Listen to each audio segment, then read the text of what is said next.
क्षमा। आज मातृपनिषद 16तम दिवस। दिव्यजननी माँ एवं परम कारुणिक परम प्रभु श्री अरविंद चरण कमल अनंत कोटि प्रणाम तथा आज ही दिव्यालोचन उपस्थित मोर समस्त अतिमानसर सहयात्री को स्वागत जनाऊँ। प्रभु एवं माँ लिखनी निश्रित दिव्य रचना प्रवेश करने पूर्व आम्भे माने प्रभु प्रदत्त ही दिव्य मंत्र आवृत्ति करी मानसिक स्तर में निजको प्रस्तुत करवा। ओम Shri Aurobindo Mira open my mind my heart my life to your light your love your power in all things may I see the divine. आजिर आलोचना माँ पुस्तक 6ठ अध्याय 6ठ अनुच्छेद पर आधारित। प्रथम धाड़ीर कियंदंश एपरी अज्ञान ही त्रिधा जगत रे माँ महाशक्ति रूपे गोटे मध्यवर्ती लोक छिड़ा होइछंती। एटी गोटे बुझिया चेष्टा करिबा। मांकर से स्थान रे स्थिति कहा पाई से किए तांको सह हमर की संपर्क ताहाकु टिके बुझिबा को प्रयास करिबा। माँ हेले शाश्वत जननी आउ आमे तांकर शाश्वत संतान शाश्वत काल निमित्त आमे तांकर संभूत तांकर अंश विशेष। तेणु आम भितर जो निगूढ़ अंतर संबंध ता संपूर्ण अभिन्न अनाविल और अविच्छेद्य। सृष्टिर प्रारंभ ही से आम सह अछंती। आमको क्षणक भी छाड़ी जाई नांती। तांको निज कथारे I have never left the earth since its formation अर्थात पृथ्वीर सृष्टि बा काल मु केबे हेले याको त्याग करि नाही। तेणु आमे तांकर संतान गण क्षणक भी भावी उचित नुहे जे से तांकर स्थूल शरीर विसर्जन करी आमको छाड़ी चली जाइछंती। से आम सह नियत प्रतिनियत निरविच्छिन्न भाव में रही एवं तांकर स्वर्गीय स्नेहालिंगन आमको से केबे भी वंचित करना। से तो निज कहते the eternal mother eternally embraces her child. शाश्वत जननी तार संतान को शाश्वत काल निमित्त आलिंगन करिଥାଏ। तेणु माँ आम सह सर्वदा अच्छी और रहिबे। किंतु जो संतान माने एटा इंपोर्टेंट किंतु जो संतान माने दिव्य जीवन लाभ सकाशे चिर अभिप्सु से मानक सह से नियत विद्यमान रही ए लक्ष्य दिगरे विशेष सहायता करी चलिबे। In her language mother is with all those who are sincere in their aspiration towards a divine life. दिव्य जीवन लाभ पथरे जो माने निज आस्पृहार आंतरिक माँ से सर्वक्षण अच्छी। एटा आमर लक्ष्य। एही पाठचक्र आयोजन यह मातृ उपनिषद प्रवेश करिवारे एक आमर लक्ष्य एक ही लक्ष्य। आज आलोचना को मूर्त देवाई मूर्त रूप देवाई मु सम्माननीय माँ जन अग्रणी कर्मी आमर अति प्रिय संयुक्त आपा को अनुरोध करुछि से तांकर आलोचना रखिबे।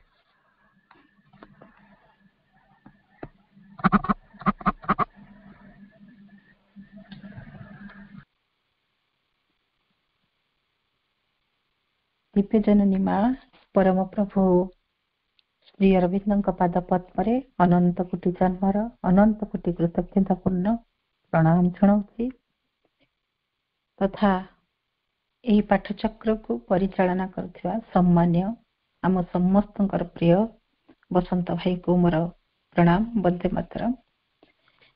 यही कार्यक्रम एक दिव्य परिकल्पना और ताकू दिव्य रूप देवार जे मांकर जंत्रटी होइछंती से आमर समस्त अति प्रिय रत्न प्रभा तांको अनेक अनेक कृतज्ञता वंदे मातरम ପ୍ରଣାମ ଜଣାଉଛି ଏଇଥିପାଇଁ ଯେ ଏଇଭଳି ଏକ ଦିବ୍ୟ ପ୍ରୟାସ ସେ ରଖିଛନ୍ତି।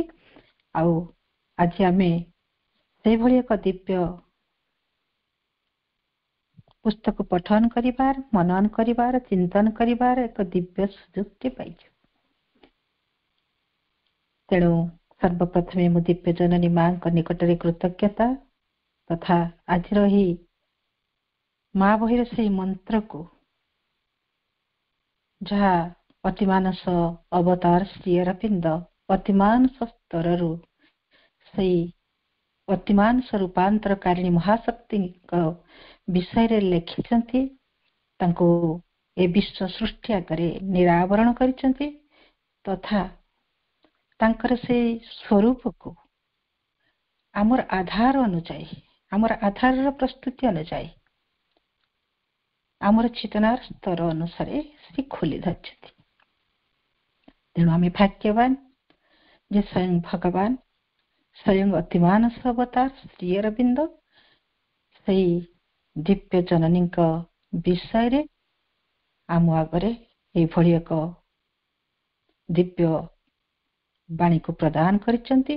ଦିବ୍ୟ କଥାକୁ ବା ଦିବ୍ୟ ସ୍ୱରୂପକୁ ଜାଣିବାରେ, ବୁଝିବାରେ କିଛି ମାତ୍ରାରେ ଆମକୁ ସୁଯୋଗ ଦେଇଛନ୍ତି। ପ୍ରକୃତରେ ଭାଇ ଅପା ମାନେ, ଆଜି ଆମେ ଯୋଉ ମା ବହିଟିକୁ 16 ଦିନ ଧରିକି ଆଲୋଚନା କରୁଛୁ, ଆଉ ଯୋଉ ମନ୍ଥନ ଚାଲିଛି ସେଇଥିରୁ ଯୋଉ ଅମୃତ ବାହାରୁଛି, ବାସ୍ତବିକ ତାହା ଆମ ପାଇଁ ଏକ ଦିବ୍ୟ ସୁଯୋଗ ନୁହେଁ, ଗୋଟେ ଦିବ୍ୟ ସୌଭାଗ୍ୟ ବୋଲି ମୁଁ କହିବି। ଯେ ଆମେ କଣ କରୁଥିଲୁ ନା ଶ୍ରୀ ଅରବିନ୍ଦଙ୍କର ଦୁର୍ଗା ସ୍ତୋତ୍ର, ଶ୍ରୀ ଅରବିନ୍ଦଙ୍କର ମା ବହିକୁ ଆମେ ଖାଲି ପାରାୟଣ କରୁଥିଲୁ ପାଠଚକ୍ରରେ, କିନ୍ତୁ ତା ଭିତରକୁ ଯୋଉ ଅନ୍ତ ପ୍ରବେଶ, ତାର ଆବଶ୍ୟକତା ଯଥେଷ୍ଟ ପରିମାଣରେ ରହିଛି, ଏକାନ୍ତ ଭାବରେ ରହିଛି। ଆମେ ଖାଲି ପାରାୟଣ କଲେ ହବନି, ଆମକୁ ପ୍ରବେଶ କରିବାକୁ ପଡିବ। ତେଣୁ ନିଶ୍ଚିତ ଭାବରେ କିଛି ନା କିଛି ଆମେ ଯୋଉ ଚାଲିଛି ଆଜି ମାସଟା ଯାକ ଚାରିଆଡେ ଅନଲାଇନ ଅଫଲାଇନରେ, ଏଇଟା ଗୋଟେ ଦିବ୍ୟ ବାତାବରଣ ସୃଷ୍ଟି କରୁଛି।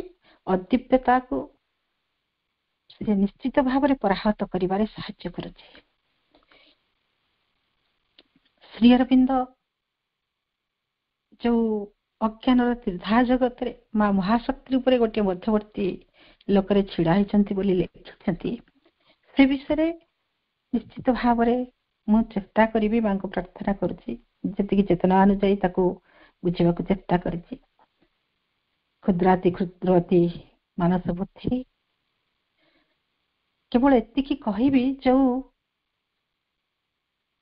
ଭାଗ୍ୟବାନ ସୌଭାଗ୍ୟବାନ ସେଇ ଦିବ୍ୟ ସତ୍ତା ମାନେ, ଯୋଉମାନେ କି ମାଙ୍କର ଆଉ ପ୍ରଭୁଙ୍କର ସେଇ ଦିବ୍ୟ ସ୍ୱରୂପକୁ ଦେଖିବାର ସୌଭାଗ୍ୟ ପାଇଥିଲେ। ବିଶେଷ କରି ଯୋଉମାନେ ମାଙ୍କୁ ଦେଖିଛନ୍ତି, ଚାରୁଚନ୍ଦ୍ର ଦତ୍ତ, ଯିଏକି ବିଶ୍ୱାସ କରୁନଥିଲେ କିଏ ମା, ଫରେନ୍ ଲେଡି, ଆପଣ ସମସ୍ତେ ଜାଣିଛନ୍ତି। ଶ୍ରୀ ଅରବିନ୍ଦଙ୍କୁ ବି ଲେଖିଲେ ଚିଠି ଯେ ମୁଁ ଯିବି, ଠିକ ଅଛି, କିନ୍ତୁ ମୁଁ ସେ ଫରେନ୍ ଲେଡି ପାଖକୁ ମୁଁ ଯିବି ନାହିଁ, ବା ମତେ କହିବେନି ଆପଣ ମୁଁ ତାଙ୍କୁ ପ୍ରଣାମ କରିବା ପାଇଁ।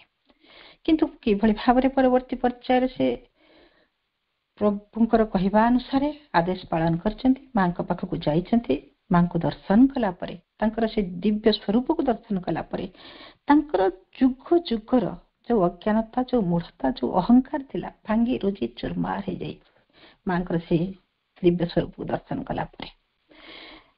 ସୁଧୀର ସରକାର ଆମେ ସମସ୍ତେ ଜାଣିଛୁ, ଯିଏକି ଶ୍ରୀ ଅରବିନ୍ଦଙ୍କର ଅତି ନିକଟତର ବନ୍ଧୁ, ଯାହାକୁ ଶ୍ରୀ ଅରବିନ୍ଦ ବହୁତ ଭଲ ପାଆନ୍ତି, ଏକାଠି ରହିଥିଲେ ମଧ୍ୟ ଜେଲରେ, ଯାହାକୁ ସେ ବନ୍ଧୁ ବୋଲି କହୁଥିଲେ। ସିଏ ଯେତେବେଳେ ସେଲୁଲାର ଜେଲରୁ ଆଣ୍ଡାମାନ ନିକୋବରରୁ ଆସିକି ପହଞ୍ଚିଛନ୍ତି ଡାଇରେକ୍ଟ ପଣ୍ଡିଚେରୀରେ, ଶ୍ରୀ ଅରବିନ୍ଦଙ୍କୁ ଦର୍ଶନ କରିବେ ଆଉ ତାଙ୍କ ପ୍ରଭୁଙ୍କ ପାଖରେ ନିଜକୁ ଉଜାଡି ଦେବେ।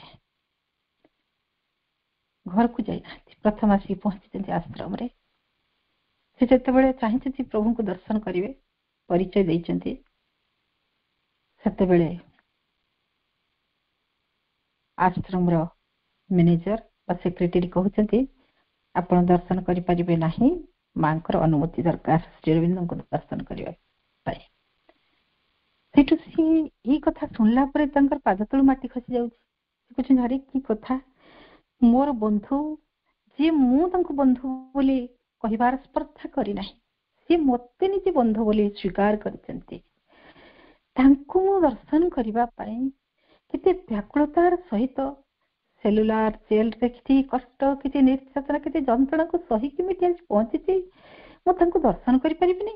ଜଣେ ବିଦେଶୀ ମହିଳା ଯିଏକି ମୁଁ ତାଙ୍କୁ ଚିହ୍ନିନି କି ଜାଣିନି, ତାଙ୍କର ଅନୁମତି ଦରକାର ମୋ ପ୍ରଭୁଙ୍କୁ ଦେଖା କରିବା ପାଇଁ। ଏ କଥା କେବେ ବି ସମ୍ଭବ ନୁହେଁ।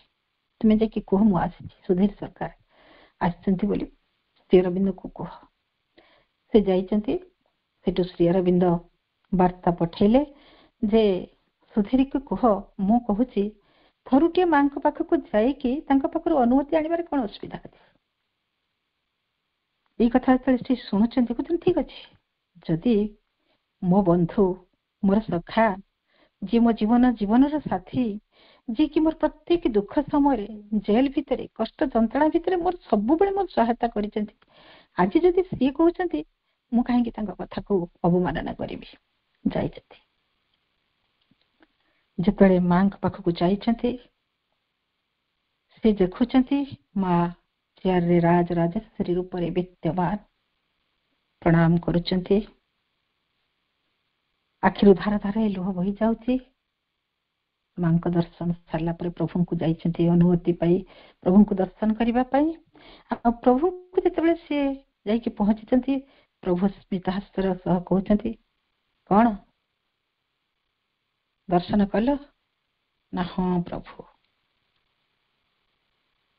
କଣ ଦର୍ଶନ କଲ? ସେଇଠୁ ସିଏ କହୁଛନ୍ତି ପ୍ରଭୁ କଣ ଦର୍ଶନ କଲି ମତେ ପଚାରୁଛନ୍ତି। She is my mother. She is mother of universe.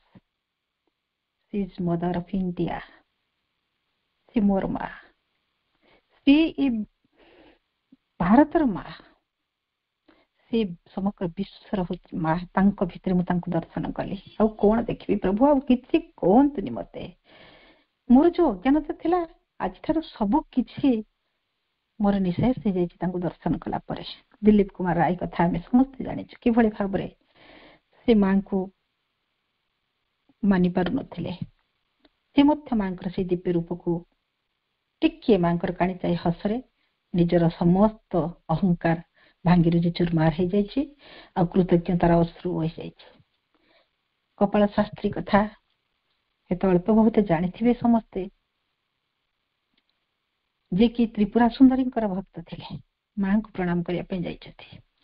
ମାଙ୍କୁ ଯେତେବେଳେ ସେ ପ୍ରଣାମ କରୁଛନ୍ତି, ସେ କହୁଛନ୍ତି ମୁଁ ଯୋଉ ତ୍ରିପୁରା ସୁନ୍ଦରୀକୁ ଆରାଧନା କରେ ସେ ତ ସମସ୍ତଙ୍କ ଊର୍ଦ୍ଧ୍ୱରେ, ତେଣୁ ନିଶ୍ଚିତ ଭାବରେ ମୁଁ ମାଙ୍କୁ ଦର୍ଶନ କଲାବେଳେ ତାଙ୍କୁ ଦର୍ଶନ କରିବି। କିନ୍ତୁ ମାଙ୍କୁ ଯେତେବେଳେ ସେ ପ୍ରଣାମ କରୁଛନ୍ତି, ଏଇ ଭାବନାର ସହ ସେ ତାଙ୍କର ସେ ଆରାଧ୍ୟଙ୍କୁ ଦେଖିବାକୁ ପାଉନାହାନ୍ତି। ପୁଣି ଥରେ ଚେଷ୍ଟା କରୁଛନ୍ତି, ଦେଖାଯାଉନାହାନ୍ତି। କହିଲେ ମୁଁ ଯେତେବେଳେ ଭାବେ କିନ୍ତୁ ସିଏ ଜଣେ ସିଦ୍ଧ ଯୋଗୀ, ଅନେକ ସାଧନାର ସିଦ୍ଧି ଲାଭ କରିଛନ୍ତି, ତେଣୁ ସିଏ ଦେଖିବାକୁ ପାଉନାହାନ୍ତି। ମାଙ୍କ ମୁଖକୁ ଚାହିଁଲେ, ମା ହସୁଛନ୍ତି।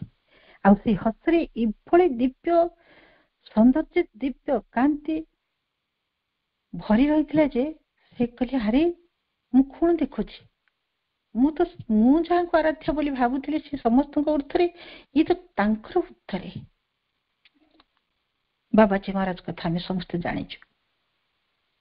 ସେ ଭାବିଥିଲେ ସମସ୍ତେ କହୁଛନ୍ତି ଶ୍ରୀମା ଶ୍ରୀ ଅରବିନ୍ଦଙ୍କୁ, କିଏ କହୁଛି ରାଧା କୃଷ୍ଣ ରୂପରେ ଦର୍ଶନ କଲେ, କିଏ କହୁଛନ୍ତି ଦୁର୍ଗା ରୂପରେ, ଶିବ ରୂପରେ ଦର୍ଶନ କଲେ। ସେ ଭାବିଲେ ମୁଁ ବି ଜଣେ ସିଦ୍ଧ ଯୋଗୀ, ନିଶ୍ଚିତ ଭାବରେ ମାଙ୍କୁ ମଧ୍ୟ ମୋର ଦିବ୍ୟ ଦର୍ଶନ ହବ। କିନ୍ତୁ ସେ ଦର୍ଶନ ହେଇନାହିଁ।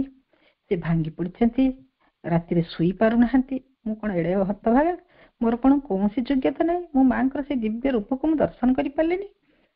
ଶୋଇ ନ ପାରିକି ଛାତ ଉପରକୁ ଯାଇଛନ୍ତି। ଜାଣିଛୁ ଆମେ ସମସ୍ତେ, ମୁଁ ଖାଲି ଟିକେ ମନେ ପକେଇବାକୁ ଚେଷ୍ଟା କରୁଛି।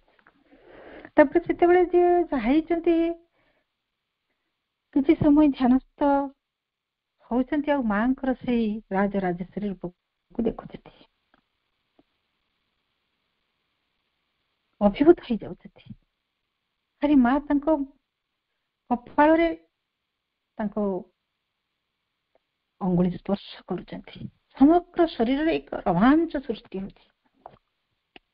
କହୁଛନ୍ତି ମୁଁ କଣ ଦର୍ଶନ କରୁଛି, ମୁଖାଙ୍କୁ ଦର୍ଶନ କରୁଛି। ମୁଁ କେତେ ଅଜ୍ଞାନତା ଭାବରେ ବିଚାର କରୁଥିଲି ଯେ ମୁଁ ମାଙ୍କର ସେ ଦିବ୍ୟ ସ୍ୱରୂପକୁ ଦର୍ଶନ କରିପାରିଲିନି।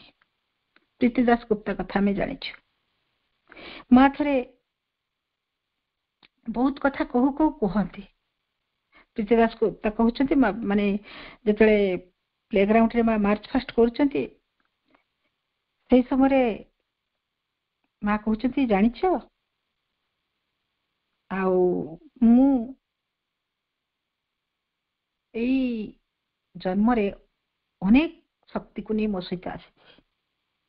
ସେଇଠୁ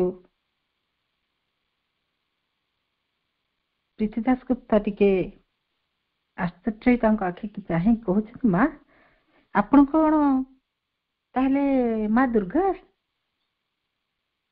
ସେ କହୁଛନ୍ତି ମୁଁ ଏଇ କଥା କହିବା ମାତ୍ରେ ମା କହୁଛନ୍ତି ହଁ। ଆଉ ଆଖି ସାମ୍ନାରେ ମାଙ୍କର ସେ ଦୁର୍ଗା ରୂପକୁ ସେ ଦର୍ଶନ କରୁଛନ୍ତି। କହୁଛନ୍ତି କି ସେ ଅପରୂପ ଅବର୍ଣ୍ଣନୀୟ ରୂପ ଲାବଣ୍ୟ। ତାଙ୍କର ସେଇ ଶ୍ରୀଅରବିନ୍ଦଙ୍କର ଦୁର୍ଗା ସୂତ୍ର ମନେ ପଡିଛି। ପୁଣି ପ୍ରଶ୍ନ କରୁଛନ୍ତି ମା ତାହେଲେ ତୁମେ କଣ ସେ ମହାଲକ୍ଷ୍ମୀ? ସେମିତି ମା ହଁ ମୁଣ୍ଡ ହଲେଇକି ହଁ କହୁଛନ୍ତି। ଆଉ କହୁଛନ୍ତି ସେଇ ହସରେ ତାଙ୍କର କି ଅଦ୍ଭୁତ ଶକ୍ତି ଥିଲା ମୁଁ ବୁଝିପାରିଲିନି। ମାନେ ତାଙ୍କ ମାଙ୍କର ଚାରିପଟରୁ ଗୋଟେ ପ୍ରକାର ମାଧୁର୍ଯ୍ୟ ଅପରୂପ ଆଲୋକ ବିଚ୍ଛୁରିତ ହଉଛି। ଆଉ ତାଙ୍କର ସେଇ ସାନ୍ନିଧ୍ୟ ପାଇଲା ପରେ ସେ କହୁଛନ୍ତି ମୁଁ ତାକୁ ବର୍ଣ୍ଣନା କରିପାରିବିନି। ମୋର ମନ ହୃଦୟ ଆନନ୍ଦରେ ଉଦ୍ବେଳିତ ହେଇ ଉଠୁଛି। ଆଉ ମୁଁ ଅନୁଭବ କରୁଛି ମାଙ୍କର ସେଇ ଶାଶ୍ୱତ ସୌନ୍ଦର୍ଯ୍ୟର ପରମ ଇନ୍ଦ୍ରଜାଲ, ଅପ୍ରତିହତ ଶ୍ରୀ ଏବଂ ଆକର୍ଷଣର ଦୁର୍ନିର୍ବାର ମୋହିନୀ ଶକ୍ତିକୁ। ତାପରେ ପୁଣି କହୁଛନ୍ତି ମୁଁ ବାଧ୍ୟ ହେଇକି ପ୍ରଶ୍ନ ପରେ ପ୍ରଶ୍ନ କରି ଚାଲିଛି। ପଚାରିଲି ମା ତୁମେ କଣ ସେ ମହାସରସ୍ୱତୀ? ମା ପୁଣି ସେଇ ସମାନ ଭାବରେ ମୁଣ୍ଡ ହଲାଇ ଉତ୍ତର ଦଉଛନ୍ତି ହଁ। ଆଉ କ୍ଷଣିକ ଭିତରେ ସେ ଦେଖୁଛନ୍ତି ମାଙ୍କର ସେଇ ରାଜେଶ୍ୱରୀ ରୂପ ଅତି ଅଚଞ୍ଚଳ ଅନିର୍ବଚନୀୟ ସେ ରୂପକୁ ସିଏ ଦର୍ଶନ କରୁଛନ୍ତି। ତାପରେ ଗୋଟିଏ ପରେ ଗୋଟିଏ ତାଙ୍କ ଝୁଳିରୁ ସେ କହୁଛନ୍ତି ମୁଁ ଦେବୀ ମାନଙ୍କର ସବୁ ଗୋଟେ ପରେ ଗୋଟେ ଶକ୍ତିକୁ ମୁଁ କହି ଚାଲିଛି। ଦୁର୍ଗା, ଲକ୍ଷ୍ମୀ, ମାହେଶ୍ୱରୀ, ରାଜରାଜେଶ୍ୱରୀ ମା ଆସି ତାଙ୍କର ଦିବ୍ୟ କାନ୍ତି ଦିବ୍ୟ ସୌନ୍ଦର୍ଯ୍ୟକୁ ମୋ ସାମ୍ନାରେ ପ୍ରକଟ କରିଦେଉଥାନ୍ତି, ଖୋଲି ଧରୁଥାନ୍ତି। ତାପରେ ସେ କହୁଛନ୍ତି ମୁଁ ଶେଷରେ ପଚାରିଲି ମା ତୁମେ କଣ ସତରେ ସେ ମହାକାଳୀ? ମାଙ୍କର ସେ ବିରାଟ ଅପରୂପ ସେ କହୁଛନ୍ତି ସେ ରୂପକୁ ମୁଁ ଦେଖିକି ସାମ୍ନାରେ ଭୟଭୀତ ହେଇଗଲି। କି ଦୁର୍ଦ୍ଦମନୀୟ ସେ ରୂପ। ସେ କହୁଛନ୍ତି ମୁଁ ତାଙ୍କୁ ଦର୍ଶନ କଲା ପରେ ମୋର ସମଗ୍ର ଶରୀର ଗୋଟେ ଯେମିତି ଭାଙ୍ଗି ରୁଚି ଚୁରମାର ହେଇଯିବ। ଯେମିତି କେତେ ଅଚିହ୍ନା କେତେ ଅଜଣା କେତେ ସୁର ପ୍ରସାରୀ ସେ ରୂପ। କହୁଛନ୍ତି ମା ମୁଁ ସହ୍ୟ କରିପାରୁନି, ତୁମେ ଏଇ ରୂପକୁ ଅପସାରିତ କରିନିଅ। ଏମିତି କେତେ କେତେ ଘଟଣା ଘଟି ଯାଇଛି ଏଇ ଧୂଳିମାଟି ଧରଣୀରେ। ଏଇ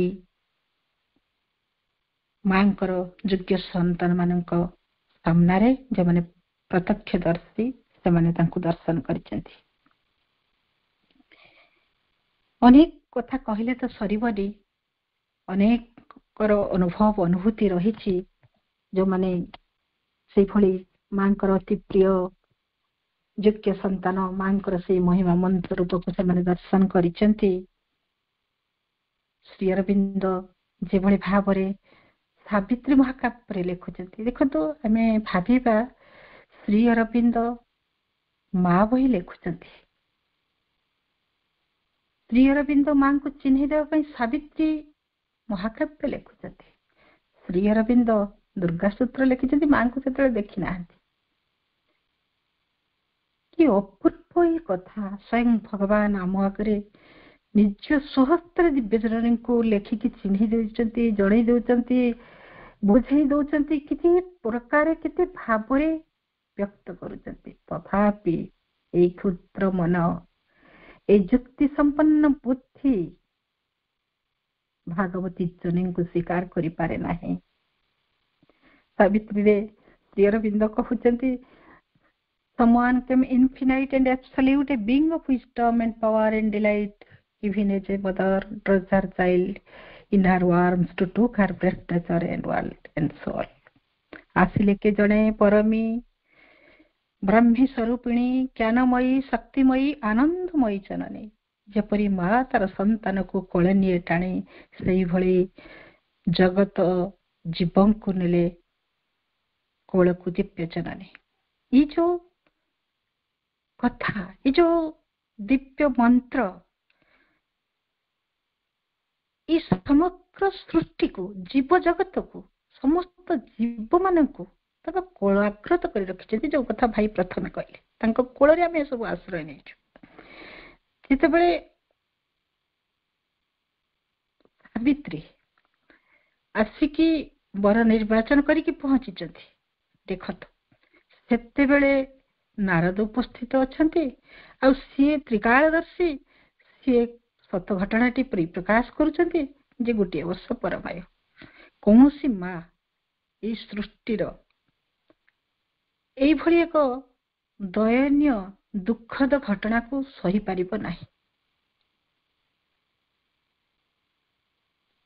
ମା ତାଙ୍କୁ ବାରଣ କରୁଛନ୍ତି, ବୁଝିବାକୁ ଚେଷ୍ଟା କରୁଛନ୍ତି, କିନ୍ତୁ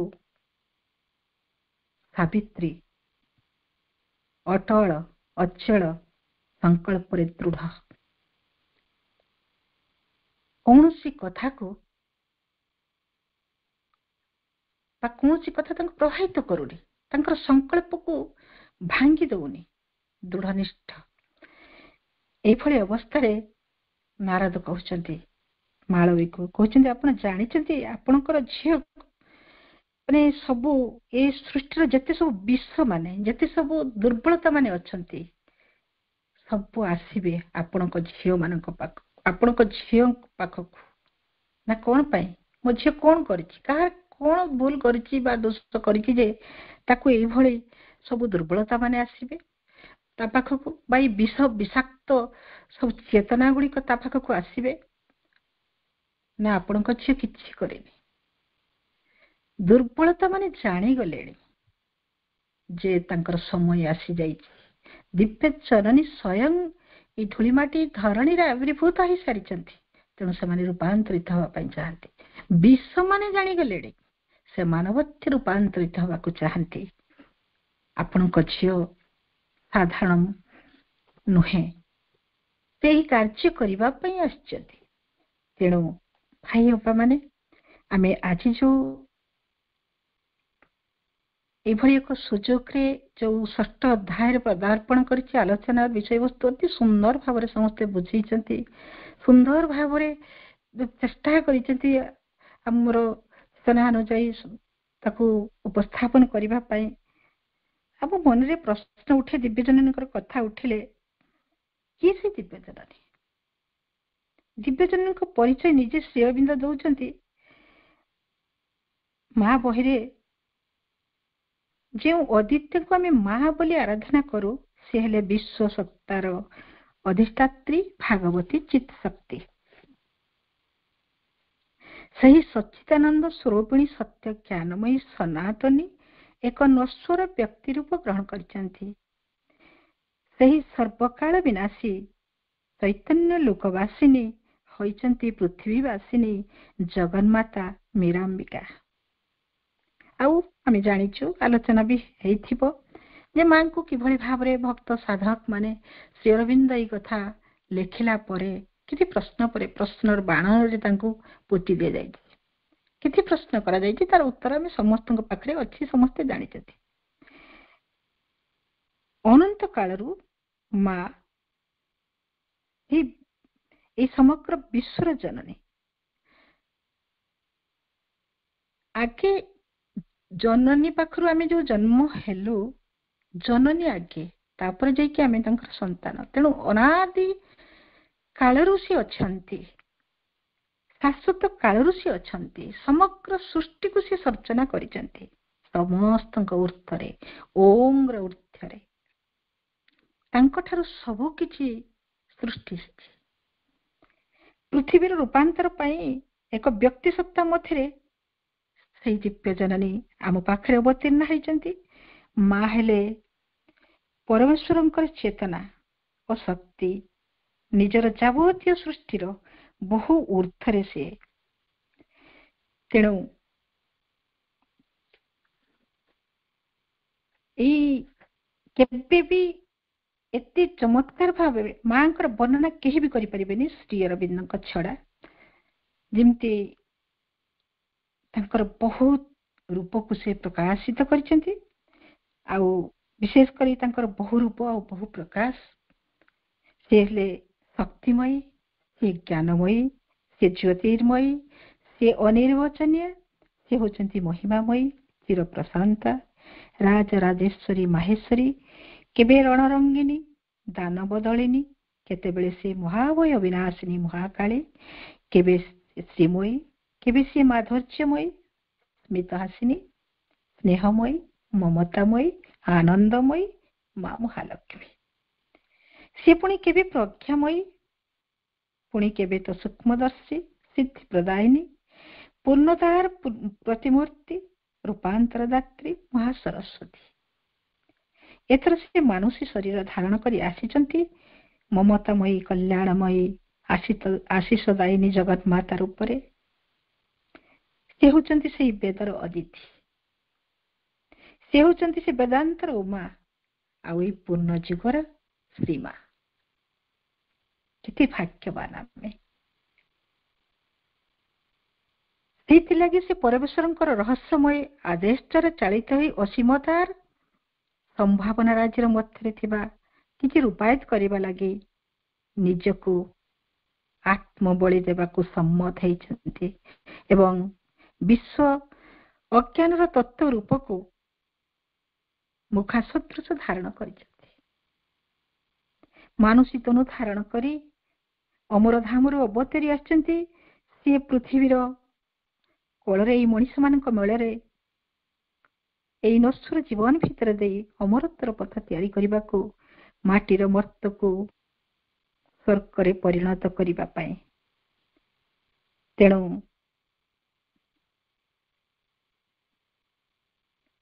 ଶ୍ରୀ ଅରବିନ୍ଦ କହୁଛନ୍ତି, ସବୁ ଘଟଣା, ସବୁ ଅଘଟଣା ଭିତରେ ଦେଇ ଏକ ଦିବ୍ୟ ସଂକଳ୍ପ ଆଉ ଦିବ୍ୟ ଯୋଜନା ଅନବରତ ରୂପାୟିତ ହିଁ ଚାଲିଛି। ବିବର୍ତ୍ତନ ଧାରାରେ ଏକ ବିଶେଷ ମୋଡରେ ଦିବ୍ୟ ଜନନୀ ଏଇ ଧରାରେ ଅବତରି ଆସିଛନ୍ତି। ତାଙ୍କର ସଂକଳ୍ପ ପ୍ରକୃତି ବଦଳିବ, ଜୀବନ ବଦଳିବ, ପୃଥିବୀ ବଦଳିବ। ମନର ପାହାଚ ଅତିକ୍ରମ କରି ମଣିଷ କଣ ହେବ ନା ହୋଇ ଉଠିବ ଅତିମାନସର ଶିଖରର ପାହାଚକୁ ସବୁ ଘଟିବ ଅତିମାନସର ଚେତନା, ସତ୍ୟ ଜ୍ୟୋତି ଓ ଶକ୍ତି ଆନନ୍ଦର ସ୍ପର୍ଶରେ ଦିବ୍ୟ ରୂପାନ୍ତର ଧାରାରେ ମା ଅବତରି ଆସିଛନ୍ତି। ଏଇ ଆମ ବିଶ୍ୱବାସୀଙ୍କ ପାଇଁ ଆଣି ଦେଇଛନ୍ତି ଏକ ଦିବ୍ୟ ସୁଯୋଗ, ଯୋଉ କଥା ଶ୍ରୀ ଅରବିନ୍ଦ ବୁଝିବାକୁ ଚେଷ୍ଟା କରିଛନ୍ତି। ତାଙ୍କର ଦେହ ଧାରଣ ପାର୍ଥିବ ଚେତନାକୁ ଏକ ସୁଯୋଗ ଦେଇଛି ନିଜ ମଧ୍ୟରେ ଅତିମାନସକୁ ଗ୍ରହଣ କରିବା ପାଇଁ, ସେ ଦିଗରେ ନିଜର ପ୍ରାରମ୍ଭିକ ରୂପାନ୍ତର ସମାଧାନ କରିବା ପାଇଁ। ସମଗ୍ର ମାନବ ଜାତି ସକାଶେ ଏହି ଅଭୂତପୂର୍ବ ରୂପାନ୍ତର ସାଧନ ଲାଗି ସେ ଆପଣା ଶରୀରକୁ ଉତ୍ସର୍ଗ କରିଦେଇଛନ୍ତି। ତାଙ୍କରି କଥାରେ, ମୁଁ ସୀମାବଦ୍ଧ ନୁହେଁ, ମୁଁ ଏଠାରେ ଅଛି କାରଣ ମୋର ଶରୀର ରୂପାନ୍ତର କ୍ରିୟାର ସର୍ବପ୍ରଥମ ପ୍ରଚେଷ୍ଟା ନିମନ୍ତେ ଉତ୍ସର୍ଗ କରାଯାଇଛି। ମୁଁ ବର୍ତ୍ତମାନ ସେଇ କାର୍ଯ୍ୟଟି କରୁଛି। ସେଇ କାର୍ଯ୍ୟଟିକୁ ମୋ ସକାଶେ ଆଉ କେହି କରୁ ବୋଲି ମୁଁ ମୋଟେ ଇଚ୍ଛା କରୁନାହିଁ, ମା କହୁଛନ୍ତି। କାରଣ ଏହି କାର୍ଯ୍ୟଟି ଆଦୌ ଅତି ସୁଖକର ନୁହେଁ, କିନ୍ତୁ ଫଳ ଦୃଷ୍ଟିରୁ ମୁଁ ଏହାକୁ ସ୍ୱଇଚ୍ଛାରେ ବରଣ କରିଛି। ସେଇଥିରୁ ସମସ୍ତେ ଉପକୃତ ହେବେ, ଲାଭବାନ ହେବେ।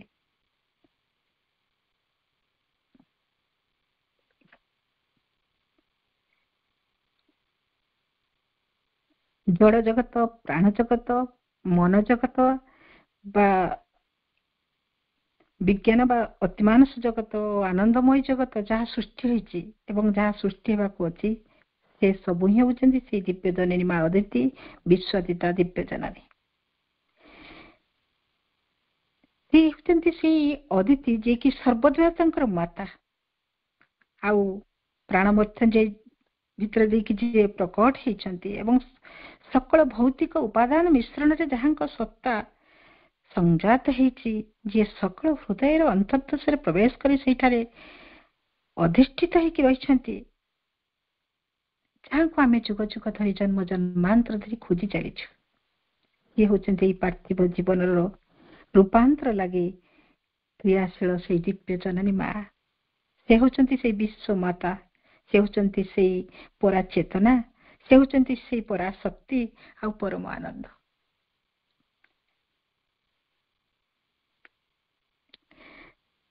এই କଥା ସୀମା ନିଜେ ଆଶ୍ରମର ଜଣେ ବରିଷ୍ଠ ସାଧକ ମନା ସରକାରଙ୍କ ସହ ଆଳାପରେ ନିଜେ କହୁଛନ୍ତି ଯେ ପରମ କାରଣ ମହିଷୀ ସୃଷ୍ଟିକର୍ତ୍ରୀ ଯାହାଠାରୁ ସବୁକିଛି ମୂର୍ତ୍ତ ହେଇଛି, ସବୁକିଛି ଯାହା ସୃଷ୍ଟି ହେଇଛି, ଆମ ଧାରଣାର ଅନ୍ତର୍ଭୁକ୍ତ ସବୁକିଛି ତାଙ୍କଠାରୁ, ତାଙ୍କ ଦ୍ୱାରା ସୃଷ୍ଟି ହେଇଛି ଓ ତାଙ୍କ ପାଇଁ ତିଷ୍ଠି ରହିଛି।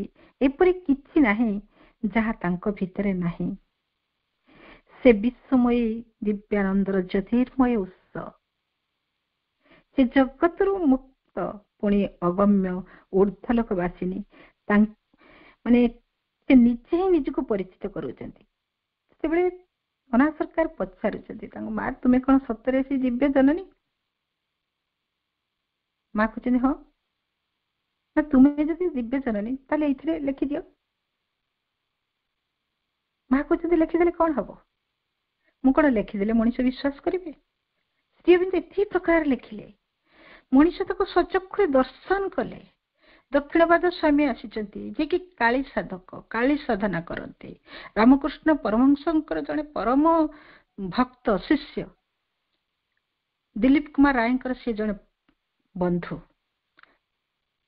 ସେ ଯେତେବେଳେ ଆସିଛନ୍ତି ବୁଲିବା ପାଇଁ କିଛି ତୀର୍ଥସ୍ଥାନ, ପଣ୍ଡିଚେରୀରେ ବି ଆସିକି ପହଞ୍ଚିଛନ୍ତି। ଆଉ ପଣ୍ଡିଚେରୀରେ ପହଞ୍ଚିଲା ପରେ ସେ ମାଙ୍କୁ ପ୍ରଭୁଙ୍କୁ ଦର୍ଶନ କରିଛନ୍ତି, ତାପରେ ଫେରି ଯାଇଛନ୍ତି। ଫେରିଗଲା ପରେ ଆଶ୍ରମରେ ସେ ଯୋଉ ମ୍ୟୁଜିକ ବଜେଇକି ପ୍ରେୟାର କରନ୍ତି, ସେ ପ୍ରେୟାର ବା ସେ ମ୍ୟୁଜିକ ଆଉ ବାଜୁନି। ସେ କଣ ବାଜୁଛି? ଓಂ ନମୋ ଭଗବତେ ଶ୍ରୀ ଅରବିନ୍ଦାୟ। ସେ କହୁଛନ୍ତି କଣ ଭୁଲ ହେଇଗଲା, ମୋର ଯୋଉ ମ୍ୟୁଜିକ ବାଜେ ସେ ମ୍ୟୁଜିକ ବାଜୁନି, ଏଇ ମ୍ୟୁଜିକ କୋଉଠୁ ଆସିଲା, କଣ ହେଲା? ବାରମ୍ବାର ଚେଷ୍ଟା କଲେ, ବୋଧେ କିଛି ଭୁଲ ହେଇଯାଇଛି, କିଛି ହେଲାନି। ତାପରେ ସେ ଚିଠି ଲେଖିଲେ ଦିଲ୍ଲୀପ କୁମାର ରାୟଙ୍କ ପାଖକୁ, କଣ ହେଲା ମୋର, ମୁଁ ଆଶ୍ରମରୁ ଆସିଲା ପରେ ମୁଁ ଧ୍ୟାନ କରିପାରୁନି, ଆଉ ମୋର ଧ୍ୟାନରେ ଯୋଉ ମ୍ୟୁଜିକ ସିଏ ଠିକ ଭାବରେ ବାଜୁନି, ଓಂ ନମୋ ଭଗବତେ ଶ୍ରୀ ଅରବିନ୍ଦାୟ ବାଜୁଛି, କଣ ଘଟିଗଲା ମୋ ସହିତ? ତାପରେ ମୁଁ ଏ କଥା ବୁଝିପାରୁନି, ମତେ ତୁମେ ବୁଝେଇକି କୁହ, ମୋର ବୋଧେ ଅଧପତନ ହେଇଗଲା ପଣ୍ଡିଚେରୀ ଯିବା ପରେ। ସେଇଠୁ ଦିଲ୍ଲୀପ କୁମାର ରାୟ କହିଲେ, ତୁମେ ଯଥାଶୀଘ୍ର ଆସ ଆଉ ଏଇ କଥା ଶ୍ରୀ ଅରବିନ୍ଦଙ୍କୁ ପଚାର। ସତରେ ତାଙ୍କ କଥା ମାନି ସେ ଆସି ପଣ୍ଡିଚେରୀରେ ପହଞ୍ଚିଲେ। ପଣ୍ଡିଚେରୀରେ ପହଞ୍ଚିକି ଶ୍ରୀ ଅରବିନ୍ଦଙ୍କୁ ଯେତେବେଳେ ଏଇ କଥା କହିଲେ, ଶ୍ରୀ ଅରବିନ୍ଦ ତାଙ୍କୁ କିଛି କହିଲେନି। ମାଙ୍କ ରୁମ୍ ଆଡକୁ ଅଙ୍ଗୁଳି ନିର୍ଦ୍ଦେଶ କରିକି ଦେଖେଇଦେଲେ, ମାଙ୍କ ପାଖକୁ ଯାଅ। ସେ ମାଙ୍କ ପାଖକୁ ଗଲେ। ମା ସିଂହାସନରେ ବସିଛନ୍ତି, ରାଜରାଜେଶ୍ୱରୀ ରୂପରେ ଗୋଟେ ରେଶମୀ ଶାଢୀ ପିନ୍ଧିଛନ୍ତି। ସେ ତାଙ୍କୁ ଏତେ ଉଜ୍ଜଳ ଆଲୋକରେ ସେ ଘର ଭର୍ତ୍ତି ହେଇକି ଅଛି, ସେ ମାଙ୍କର ମୁଖ ଦେଖିବାକୁ ଚେଷ୍ଟା କରିଛନ୍ତି, କିଛି ଦେଖାଯାଉନି। ମାଙ୍କର ମୁଖ ସେ ଦର୍ଶନ କରିପାରୁନାହାନ୍ତି। ଏଠି ତେଜ, ଏଠି ଶକ୍ତି, ଏଠି ଆଲୋକ, ଆଖି ଯେମିତି ଅନ୍ଧ ହେଇଯିବ, କଣ ମୁଁ ଦେଖୁଛି? ତାପରେ ସେ କାଳିଦାସଙ୍କ କଥା ତାଙ୍କ ମନେ ପଡୁଛି।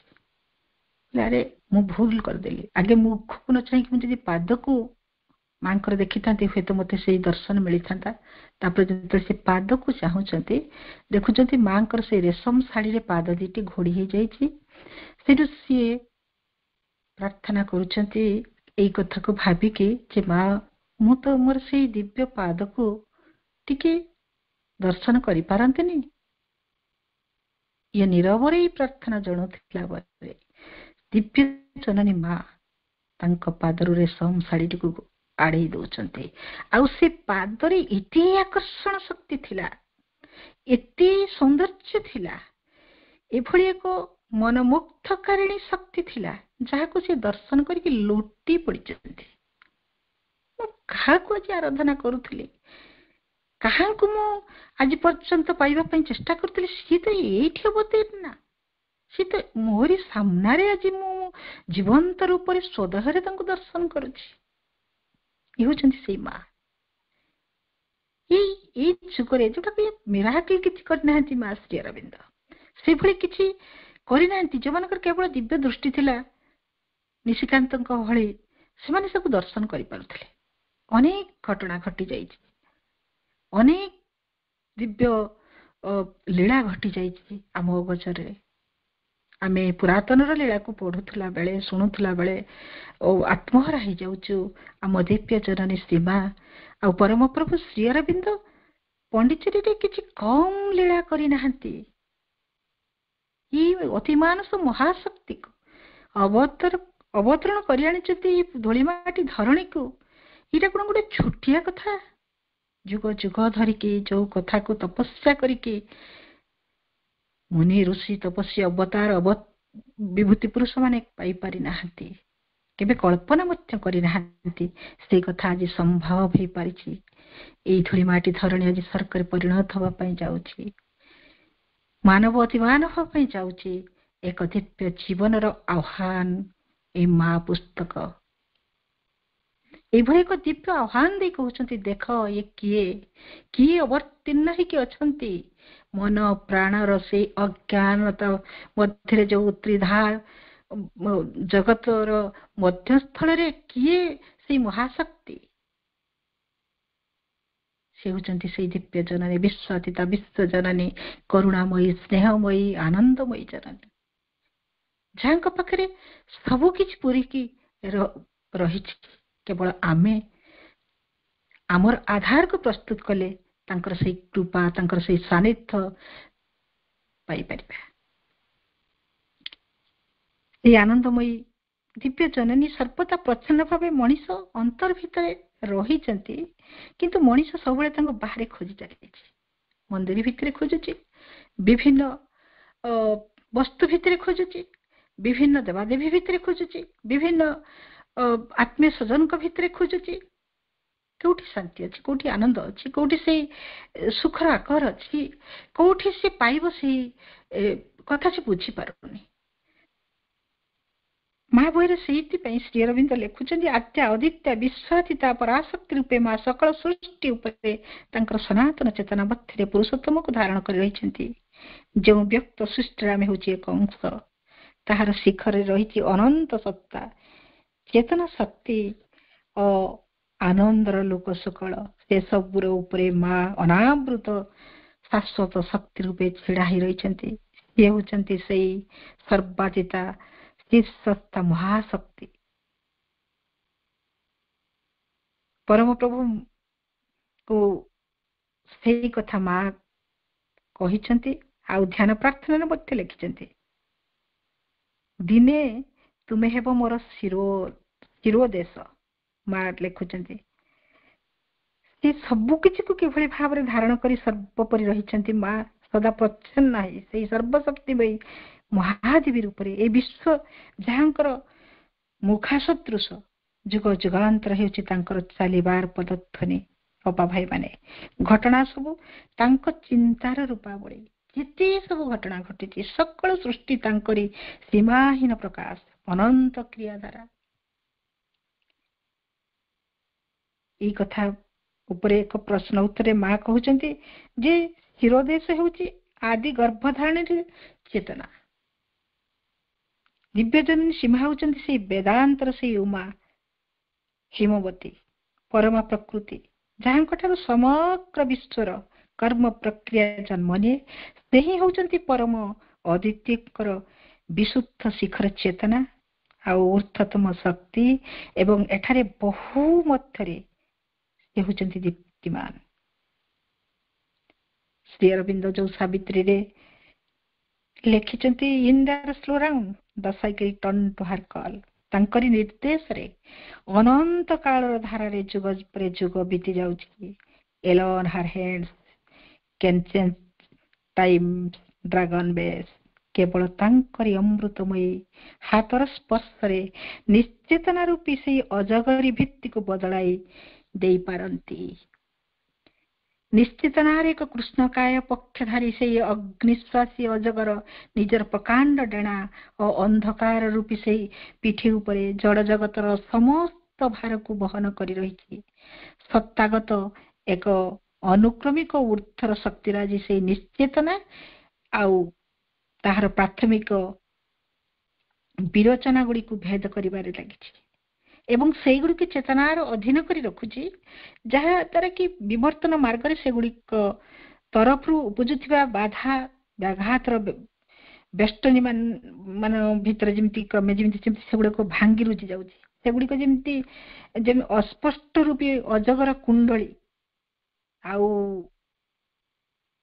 ମାନ ସତ୍ୟ ଜ୍ଞାନ ରୂପୀ ସେଇ ସୂର୍ଯ୍ୟଦେବଙ୍କର ଜ୍ୟୋତିର୍ମୟ ବାଣ ଦ୍ୱାରା ଯେମିତି ବିଦ୍ଧ ହେଇଯାଉଛି। ସେଇ ଦିବ୍ୟଜନଙ୍କ ହସ୍ତକ୍ଷେପ ଦ୍ୱାରା ଆମ ଜଳ ଉପାଦାନର ଯୋଉ ସୀମା ଗୁଡିକ ଯେମିତି କ୍ରମେ କ୍ରମେ ହ୍ରାସ ହୋଇ ଶେଷରେ ଦିବ୍ୟ ଚେତନା, ଦିବ୍ୟ ଜ୍ୟୋତି ଓ ଦିବ୍ୟ ଚିନ୍ମୟ ତତ୍ତ୍ୱର ବୃହତ୍ତର ବିଧାନ ଦ୍ୱାରା ଅଧିକୃତ ହେଇ କଣ ହଉଛି ନା ଆମ ମନ, ଆମ ପ୍ରାଣ ଓ ଶରୀର ମଧ୍ୟ ରୂପାନ୍ତର ଘଟିବ।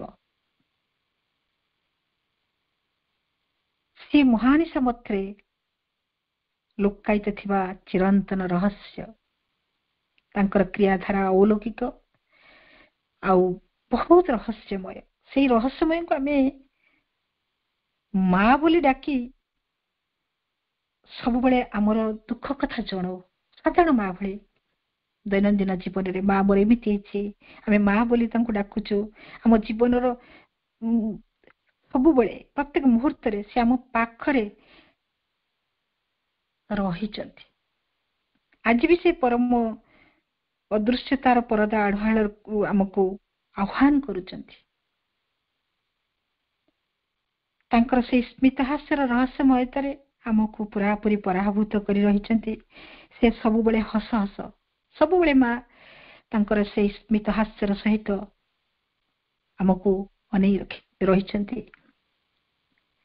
ଯେମିତି ତାଙ୍କର ସେଇ ହସର ରହସ୍ୟକୁ କେହି ମଧ୍ୟ ଭେଦ କରିପାରିବ ନାହିଁ। ଆମେ ଦୁଃଖ ବେଳେ ବି ମାଙ୍କୁ ଚାହିଁଦେବା, ମା ହସୁଛନ୍ତି। ଆମ ସମସ୍ୟା ବେଳେ ବି ମାଙ୍କୁ ଚାହିଁଦେବା, ମା ହସୁଛନ୍ତି। ତେଣୁ ତାକୁ କେହି ମଧ୍ୟ ସେଇ ରହସ୍ୟକୁ କେହି ମଧ୍ୟ ବୁଝିପାରିବେ ନାହିଁ। ମା ନିଜେ କହୁଛନ୍ତି, ମୁଁ ହେଉଛି ସେଇ ପରମ ରହସ୍ୟ, ସେଇ ମହାନ ପ୍ରହେଳିକା, ଯାହା ପାର୍ଥିବ ଓ ଜାଗତିକ ବିବର୍ତ୍ତନ ଧାରାରେ ଦିବ୍ୟ ଅଭିବ୍ୟକ୍ତିର ଅନ୍ତର୍ଗୁଢ ସଂଗୁପ୍ତି ଅନାବୃତ ହେବାକୁ ଆରମ୍ଭ କରିଛି। ମୁଁ ସେହି ପରମ ରହସ୍ୟକୁ ଲୁଚାଇ ରଖିଛି ନିଶ୍ଚେତନାର ମହାନିଶା ମଧ୍ୟରେ। ଏହି ମର୍ତ୍ତ୍ୟଲୋକରେ ଯାହା ପ୍ରକଟିତ ହେଇଛି ଏବଂ ଉର୍ଦ୍ଧ୍ୱଲୋକରେ ଯାହା କିଛି ପ୍ରକଟିତ ହେବା ଲାଗି ଅପେକ୍ଷା କରି ରହିଛି, ସେହି ଉଭୟ ସ୍ଥିତି ମଧ୍ୟରେ ସେ ହେଉଛନ୍ତି ସଂଯୋଗକାରୀ ଅତି ମାନସର ହିରଣ୍ମୟ ସେତୁ। She is the golden bridge, the wonderful fire. ମା ପୁସ୍ତକରେ ଶ୍ରୀ ଅରବିନ୍ଦ ଆହୁରି ସୁନ୍ଦର ଭାବରେ ସେ କଥାକୁ କହୁଛନ୍ତି। ସେ ହେଉଛନ୍ତି ବିଶ୍ୱାତୀତା, ଆଦ୍ୟାଶକ୍ତି, ସକଳ ଭୁବନର ଊର୍ଦ୍ଧ୍ୱରୁ ପରମ ବ୍ରହ୍ମଙ୍କର ଚିର ଅବ୍ୟକ୍ତ ରହସ୍ୟ ସହିତ ସୃଷ୍ଟିର ସଂଯୋଗକୁ ସେ ସ୍ଥାପନ କରନ୍ତି। ସେ ବ୍ୟଷ୍ଟି ସ୍ୱରୂପ। ତାଙ୍କର ଏହି ରୂପ ବିଶ୍ୱାତୀତା ଓ ବିଶ୍ୱଗତ ଏଇ ଦୁଇ ବୃହତ୍ତର ଭାବକୁ ସଶରୀରେ ଆମମାନଙ୍କ ପାଖରେ ଜୀବନ୍ତ ଓ ନିକଟ କରି ରଖିଛି। ସେ ହେଉଛନ୍ତି, ଶ୍ରୀ ଅରବିନ୍ଦ ଲେଖୁଛନ୍ତି, ମାନବ ଆଧାର ଓ ଦିବ୍ୟ ପ୍ରକୃତି ମଧ୍ୟରେ ସେତୁ। ସେହି ଦିବ୍ୟ ମଧ୍ୟସ୍ଥ ଯେ ଉଭୟର ସ୍ଥିତି ଆଉ ଶକ୍ତି ଚେତନା ମଧ୍ୟରେ ସେତୁ ତୁଲ୍ୟ ସଂଯୋଗ ସ୍ଥାପନ କରିଛନ୍ତି ଏବଂ ସେମାନଙ୍କ ମଧ୍ୟରେ ଗୋଟେ ଦିବ୍ୟ ଆଦାନ ପ୍ରଦାନ ଘଟାଇଥାନ୍ତି। ଊର୍ଦ୍ଧ୍ୱରେ କଣ ରହିଛି ନା ଊର୍ଦ୍ଧ୍ୱରେ ତାଙ୍କର ଦିବ୍ୟ ଆଲୋକର ଛଟା, ନିମ୍ନରେ ମଣିଷର ଆସ୍ପୃହା। ମା କହୁଛନ୍ତି ନିମ୍ନରେ ମଣିଷର ଆସ୍ପୃହା, ଉର୍ଦ୍ଧ୍ୱରେ ତାଙ୍କର ସେଇ ଦିବ୍ୟ ଆଲୋକର ଛଟା। ମୁଁ ରହିଛି ମଝିରେ। ମଣିଷକୁ ପରମ ପ୍ରଭୁଙ୍କ ସହ ସଂଯୁକ୍ତ କରିଦେବା ଲାଗି ମୋର କାମ ହେଲା ମଣିଷକୁ ପରମ ପ୍ରଭୁଙ୍କ ହାତରେ ରଖିଦେବା। ପୁଣି ଯେଉଁ ଉର୍ଦ୍ଧ୍ୱର ଅନୁମତି ଏବଂ ନିମ୍ନର ଆହ୍ୱାନ, ଏଇ ଦୁଇର ମଧ୍ୟବର୍ତ୍ତୀ ହୋଇ ଉଭୟର ଆଦାନ ପ୍ରଦାନ ଯିଏ ଘଟାନ୍ତି ସିଏ ହେଲେ ଆମର ସେଇ ଭାଗବତୀ ଦିବ୍ୟ ଜନନୀ, ସେହି ଏକମାତ୍ର ପରମ ସେତୁ ଯାହା ଆମକୁ ଅମରତ୍ୱ ମଧ୍ୟକୁ ନେଇଯାଏ। ସେ ସାଧାରଣ ସେତୁ ନୁହନ୍ତି ଅପା ଭାଇମାନେ, ସେ ଏକ ଅସାଧାରଣ ସେତୁ। ମା ନିଜେ କହୁଛନ୍ତି ଯେ ସ୍ୱର୍ଣ୍ଣର ତାତ୍ପର୍ଯ୍ୟ ହେଉଛି ପାର୍ଥିବ ସମ୍ପତ୍ତି। ଆମେ ଯେଟାକୁ ସୁନା ବୋଲି କହୁଛୁ, ସୁବର୍ଣ୍ଣ ବୋଲି କହୁ ସାଧାରଣ ଭାବରେ, ସେଟା ହେଉଛି ଗୋଟେ ପାର୍ଥିବ ସମ୍ପତ୍ତି ଏବଂ ଅତିମାନସ ଜ୍ଞାନ। ସ୍ୱର୍ଣ୍ଣିମ ଆଲୋକ ହେଉଛି ସାଧାରଣ ମନର ଊର୍ଦ୍ଧ୍ୱରେ ଥିବା ଦିବ୍ୟ ସତ୍ୟର ଆଲୋକ, ମୂଳତଃ ଏହି ଅତିମାନସ ଆଲୋକ ଯୋଉଟାକୁ ଆମେ କହୁଛୁ। ତେଣୁ ସେ ହେଉଛନ୍ତି ଅତିମାନସ ସତ୍ୟଲୋକର ସେତୁ, ଯାହା ପରାର୍ଥର ସଚିତ ଆନନ୍ଦ ସହିତ ଅପରାର୍ଥରେ ଥିବା ଏହି ଅଜ୍ଞାନ ଜଗତରେ ଥିବା, ସେଇ ଅଜ୍ଞାନର ତ୍ରିଧା ଜଗତରେ ଥିବା ମନ ପ୍ରାଣ ଶରୀରକୁ ସଂଯୁକ୍ତ କରିଦେବେ। ସେହି ସାବିତ୍ରୀରେ ପରମ ପ୍ରଜ୍ଞା ଯାହା ଏହି ବିଶ୍ୱରେ କ୍ରିୟାଶୀଳ, ଆମର ଯାବତୀୟ କଳ୍ପନା ଠାରୁ ଅସୀମ ରୂପରେ ଶ୍ରେଷ୍ଠତର, ଯୋଉଠି ଆମ ମନ ବୁଝିପାରେନି, ପହଞ୍ଚି ପାରେନି, ଆମର ବିଦ୍ୟା ବୁଦ୍ଧି, ଆମର କୌଣସି ଚିନ୍ତା ଚେତନା ସେଠି ପହଞ୍ଚି ପାରେ ନାହିଁ।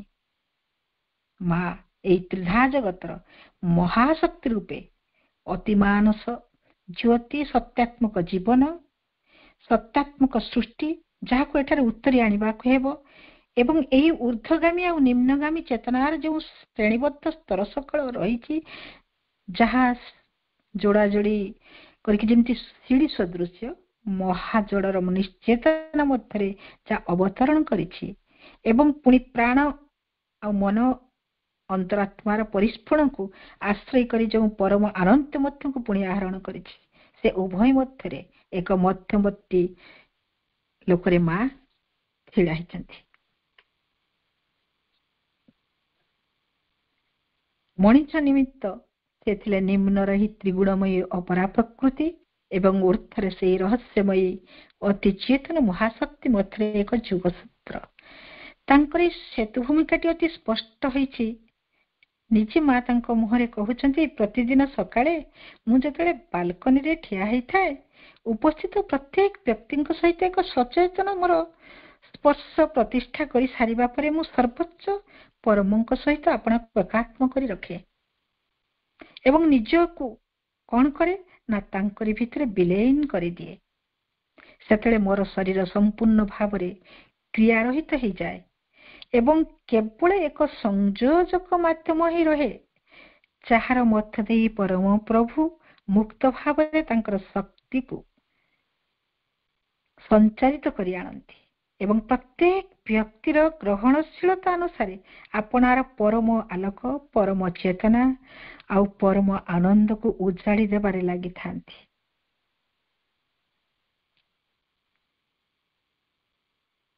କିଭଳି ଭାବରେ ଅଯାଚିତ ଭାବରେ ମା ଆମ ପାଇଁ ଏଇ କାର୍ଯ୍ୟ କରି ଚାଲିଛନ୍ତି।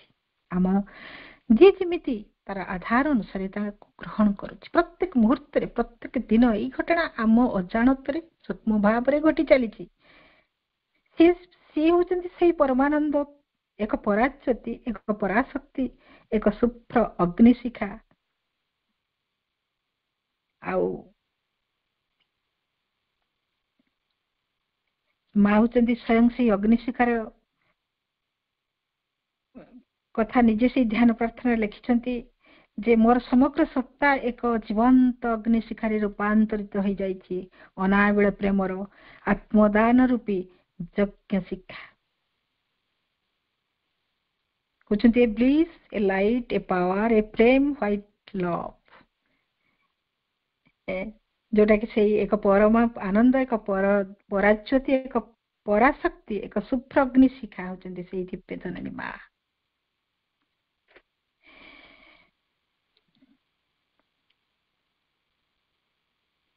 ମା ଚେରମିଦ ଯୋଉ କଥା ଲେଖୁଛନ୍ତି ସାବିତ୍ରୀ, ଦ ମ୍ୟାଗ୍ନେଟ ଅଫ ଆୱାର ଡିଫିକଲ୍ଟ ଏସିଏନ୍ସ, ମା ହଉଛନ୍ତି ସେଇ ଆକର୍ଷଣୀ ଚୁମ୍ବକ, ଯୋଉଟା କି ପୂର୍ଣ୍ଣଯୋଗର ଏଇ କଷ୍ଟସାଧ୍ୟ ଯୋଉ ଉତ୍ତରଣ ପଥରେ ମା ସାଜିଛନ୍ତି ସେ ଆକର୍ଷଣୀ ଚୁମ୍ବକ। କେମିତି ନା ଯେତେବେଳେ ଜୀବସତ୍ତାଟି ଏକ ପ୍ରଚେଷ୍ଟା ଦ୍ୱାରା ଚିରନ୍ତନ ମହାନାସ୍ତି ନିମନ୍ତେ ଜୀବନକୁ ପରିତ୍ୟାଗ କରିପାରେ ଅବା ନିଜ ଠାରୁ ଜଗତ ଠାରୁ ଦୁଃଖପୂର୍ଣ୍ଣ ଭାବେ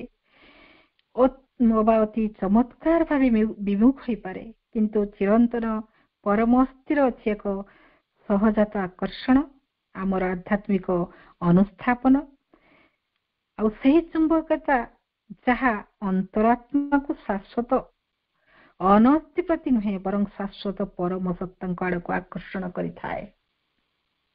ସେହି ପରମ ଅସ୍ଥିର ପ୍ରତିଭୂ ହେଉଛନ୍ତି ଦିବ୍ୟ ଜନନୀ ଶ୍ରୀମା। ତାଙ୍କର ସେହି ପ୍ରେମମୟୀ ଶକ୍ତିର ଆକର୍ଷଣ ଆମ ସାଧନା ପଥରେ ମୁଖ୍ୟ ସହାୟକ। ସମସ୍ତ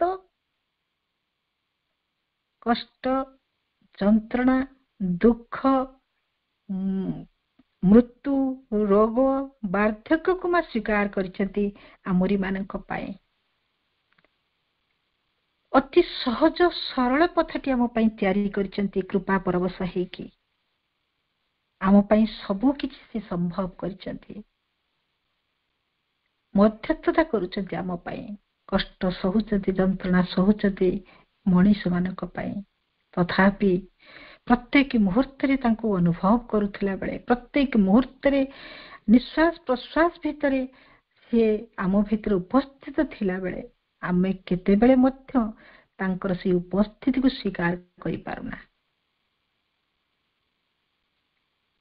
ଏଇଥିପାଇଁ କଣ ଦରକାର ନା, ଏଇଥିପାଇଁ ପ୍ରଥମ ଆମ ପାଇଁ ଦରକାର ଗୋଟେ ଚୈତ୍ୟ ସତ୍ତା ନିଜ ଭିତରେ ବିକଶିତ ହେବା ପାଇଁ ଏକ ଦୁର୍ବାର ଆକର୍ଷଣ। ତାପରେ ଆମର ମନ ଆଉ ପ୍ରାଣ ସତ୍ତା ପ୍ରତ୍ୟେକଟି ଅଂଶ କେବଳ ତାଙ୍କୁ ଚାହିଁବାକୁ ଯେମିତି ଆରମ୍ଭ କରିବ। ବାହ୍ୟ ଭାବରେ ତାହା ଆନନ୍ଦ ଖୋଜିବା ହଉ ବା ଅନ୍ୟ ଯାହା କିଛି ହଉ, ସବୁ କେବଳ ସେହି ଶକ୍ତିଶାଳୀ ଚୁମ୍ବକ ପ୍ରତି ଆମ ପ୍ରକୃତିର ଆକର୍ଷଣ। ଲୁହାଟାକୁ ଯେମିତି ଚୁମ୍ବକ ଯୋଉଠି ପଡିଥିଲେ ବି ଆକର୍ଷିତ କରେ, ଦିବ୍ୟ ଜନନୀଙ୍କର ଦିବ୍ୟ ଉପସ୍ଥିତି ଆମ ଭିତରେ ଅଛି ବୋଲି ଆକର୍ଷିତ ଆମକୁ କରୁଛି। ସେଇ ସତ୍ୟ ପ୍ରତି ଆମେ ଆକର୍ଷିତ ହଉଛୁ, ପାଠଚକ୍ର କରୁଛୁ, ତାଙ୍କର ଦିବ୍ୟ ମହିମା ଗାନ କରୁଛୁ, ତାଙ୍କର ଦିବ୍ୟ ପୁସ୍ତକ ପଠନ କରୁଛୁ, ମନନ କରୁଛୁ, ଚିନ୍ତନ କରୁଛୁ। ସବୁ କଥା ସେଇଥିପାଇଁ ଅଛି, ଗୋଟିଏ ଆକର୍ଷଣ ଆମ ଭିତରେ ସେଇ ରହିଛି, ଗୋଟେ ଉପସ୍ଥିତି ଆମ ଭିତରେ ଅଛି। ସେଇ ସତ୍ୟ ଚେତନା ସେଇ ସତ୍ୟ ଦିଗରେ ଆମକୁ ଉନ୍ମିଳିତ କରୁଛି, ଆମକୁ ଆକୃଷ୍ଟ କରୁଛି, ଆକର୍ଷିତ କରୁଛି। ଯୁଗ ଯୁଗ ଧରି ଏହି ପ୍ରକ୍ରିୟା ଚାଲିଛି, କିନ୍ତୁ ଅତି ଧୀର ଆଉ ମନ୍ଥର ଗତିରେ।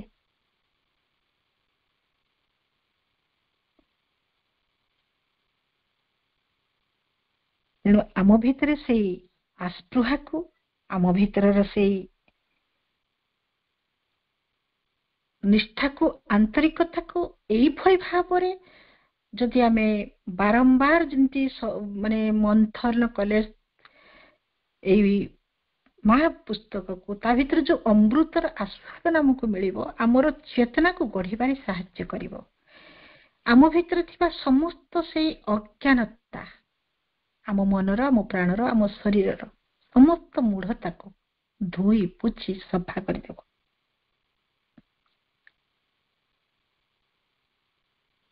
এই ଦିବ୍ୟ ଜନନୀ ହେଉଛନ୍ତି ଆଦି ସୂର୍ଯ୍ୟ, ଦିବ୍ୟ ପରମ ଚେତନା, ପରମ ସତ୍ୟ, ଯାହାକି ସବୁଠାରୁ ଗୁରୁତ୍ୱପୂର୍ଣ୍ଣ କଥା ହେଉଛି ସେଇ ଚୈତ୍ୟ ସୂର୍ଯ୍ୟ ଆମ ଅନ୍ତରରେ ଥିଲେ ମଧ୍ୟ ଆମେ ତାଙ୍କ ଉପସ୍ଥିତି ବିଷୟରେ ଅପାଭାଇ ମାନେ ଅଜ୍ଞ, ସଚେତନ ହୋଇ ତାଙ୍କୁ ପ୍ରଜ୍ୱଳିତ କରିବା ପାଇଁ ଆମ ଜୀବନର ଏକମାତ୍ର ଲକ୍ଷ୍ୟ ହେଇ ଉଠିବା ଉଚିତ। ସେ ହେଉଛନ୍ତି ସେ ଅନନ୍ତ ଜ୍ୟୋତି, ଯିଏ ଅତିମାନସ ଜଗତର ଅନୁପଲବ୍ଧ ଭୂମାରୁ ମର୍ତ୍ତ୍ୟ ଭୂମିରେ ଅବତରଣ କରିଛନ୍ତି, ଯଦ୍ୱାରା ତମମୟ ଅଦିବ୍ୟ ଜଗତ ଦିବ୍ୟ ଜ୍ୟୋତିର୍ମୟ ଜଗତରେ ରୂପାନ୍ତରିତ ହେଇଯିବ। କେତେ ସମ୍ଭାବନା, କେତେ କେତେ ସୁଦୂର ପ୍ରସାରୀ ଆମ ଆଗରେ ରହିଛି ସମ୍ଭାବନା, ଆମ ଆଗରେ ସୁଯୋଗ, ଏକ ଆହ୍ୱାନ। ତାଙ୍କ ଆନନ୍ଦ ଘନ ଚେତନା ଶକ୍ତିର କ୍ରିୟା ଓ ସହାୟତା ବିନା ମର୍ତ୍ତ୍ୟ ଜଗତ ଓ ଜୀବନର ଅତିମାନସିକ ରୂପାନ୍ତର କେବେ ବି ସମ୍ଭବ ନୁହେଁ। ମା ହେଉଛନ୍ତି ସେଇ ଆନନ୍ଦମୟୀ ଜନନୀ, ମା ହେଉଛନ୍ତି ସେଇ ଆନନ୍ଦର ସୃଜନାତ୍ମିକା ପରାଶକ୍ତି, ମା ହେଉଛନ୍ତି ସେଇ ପରମ ଦିବ୍ୟ ପ୍ରେମ ମଧ୍ୟରେ ଉତ୍ସାହିତ ହେଇ ଆସିଛନ୍ତି ସେଇ ରହସ୍ୟମୟୀ ଶକ୍ତିମୟୀ ଦିବ୍ୟ ଉଲ୍ଲାସ ଆନନ୍ଦ, ଯାହା ଅତିମାନସ ସେଇ ଚିନ୍ମୟତାର ଉଚ୍ଚତମ ଉଚ୍ଚତା ଏବଂ ବିଶ୍ୱ ଜଡ଼ର ନିମ୍ନତମ ଗହର ମଧ୍ୟରେ ଥିବା ବ୍ୟବଧାନକୁ ମେଣ୍ଟାଇ ଦେଇପାରିବେ।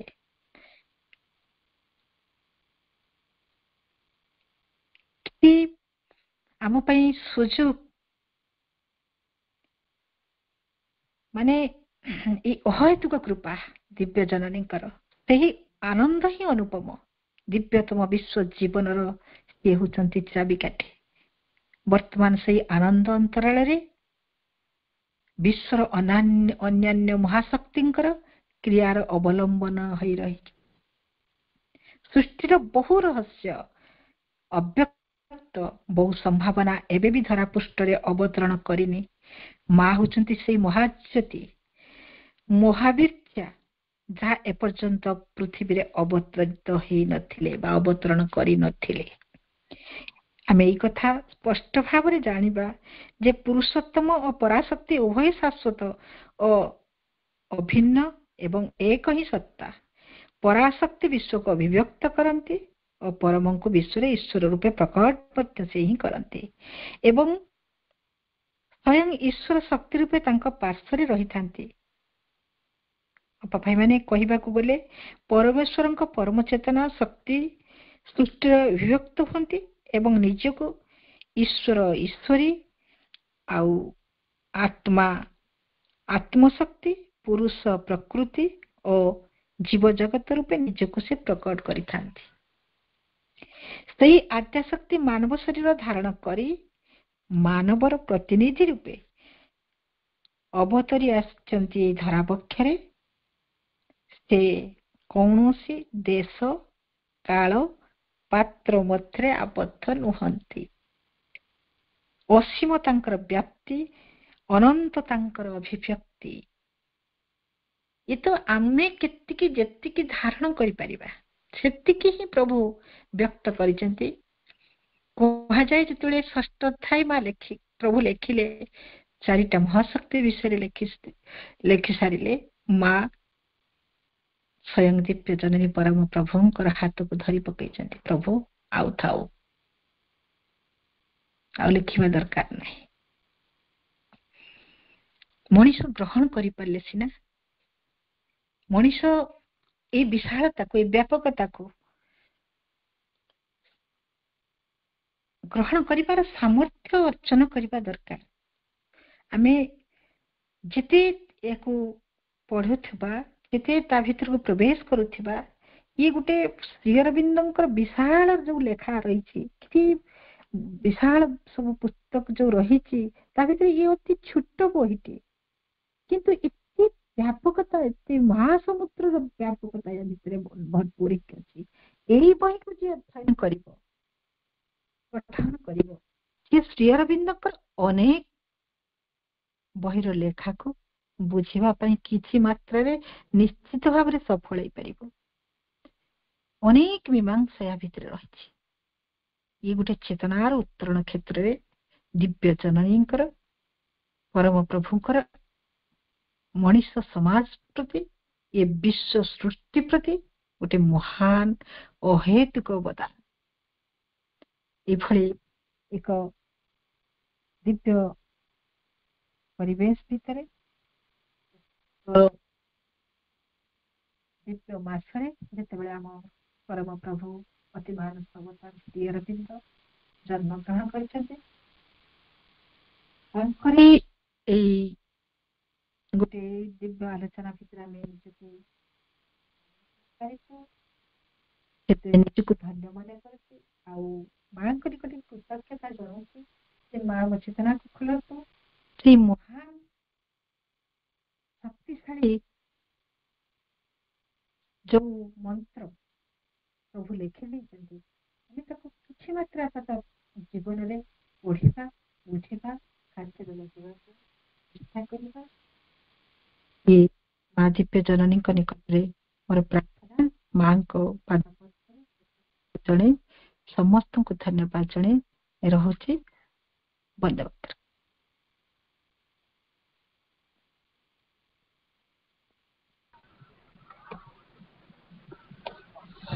ଚେତନା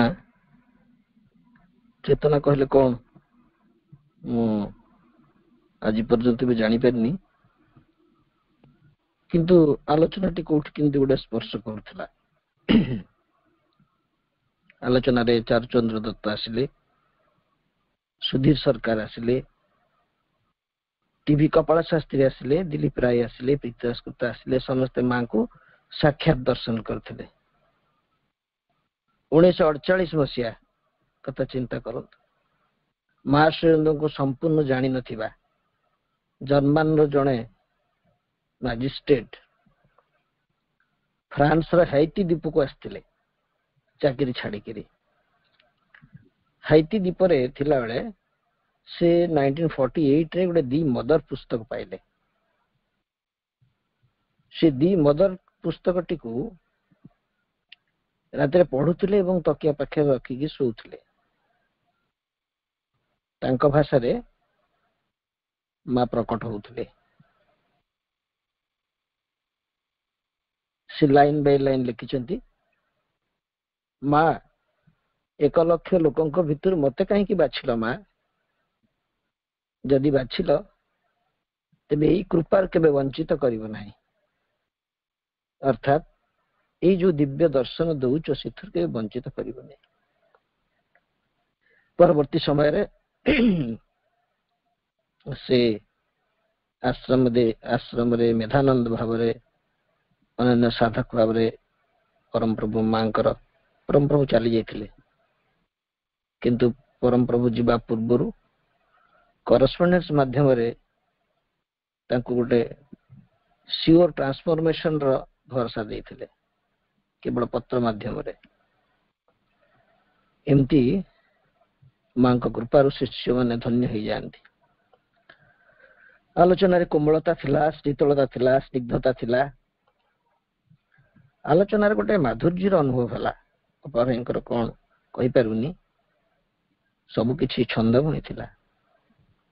ଅପାଙ୍କ ପାଇଁ ପ୍ରାର୍ଥନା କରୁଛି, ମା ଦିବ୍ୟ ଜନନୀ ଆମର ଏଇ ମା ସରସ୍ୱତୀ ରୂପେ ତାଙ୍କର ଦିବ୍ୟ ବାକ୍କୁ ଏମିତି ସୁନ୍ଦର କରି ଗଢି ତୋଳୁଥାନ୍ତୁ। ଓ ଆମେମାନେ ଯେଉଁମାନେ ଏହି ମାତୃ ଉପନିଷଦରେ ଉଦ୍ବୁଦ୍ଧ ହଉଛୁ, ଆମ ଚେତନାକୁ ପ୍ରସାରିତ କରିବା, ଗ୍ରହଣଶୀଳଟାକୁ ଆହୁରି